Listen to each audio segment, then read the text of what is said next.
Le monde de la nuit est en deuil. Régine, qui était une véritable ambassadrice de la nuit parisienne dans le monde, est morte le dimanche 1er mai, à l'âge de 92 ans. Une terrible nouvelle annoncée par sa petite fille, Daphné Rodcage, dans un communiqué transmis à l'AFP. Elle a expliqué: « Régine nous a quittés paisiblement ce 1er mai à 11 h à Paris, avant qu'un autre communiqué écrit par Pierre Palmade et choisi par la famille de la chanteuse ne vienne le compléter. La reine de la nuit s'en va, fermeture pour cause de longue et grande carrière. » Partie avec sa boule à facettes et sa gouaille chaude et rassurante, Régine avait fait danser pendant plus de 30 ans dans ses boîtes de nuit les stars du monde entier, a notamment écrit son grand ami.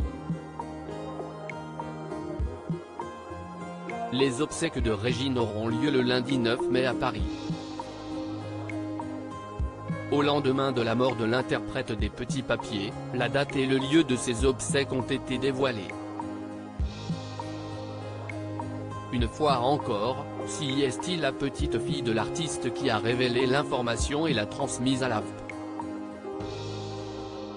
Les obsèques de Régine se tiendront le lundi 9 mai à Paris.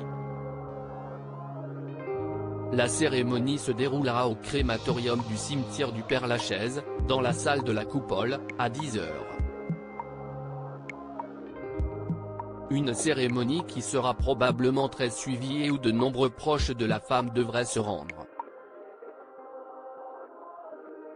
Régine était une véritable icône dans le monde de la nuit. Elle avait ouvert pas moins de 22 discothèques portant son prénom dans le monde entier. Elle était partout où brillaient les lumières, dans ses clubs, sur les scènes de l'Olympia, de Bobino, des Folies Bergères ou du Carnegie Hall, et jusque sur nos écrans, a notamment écrit l'Élysée pour lui rendre hommage.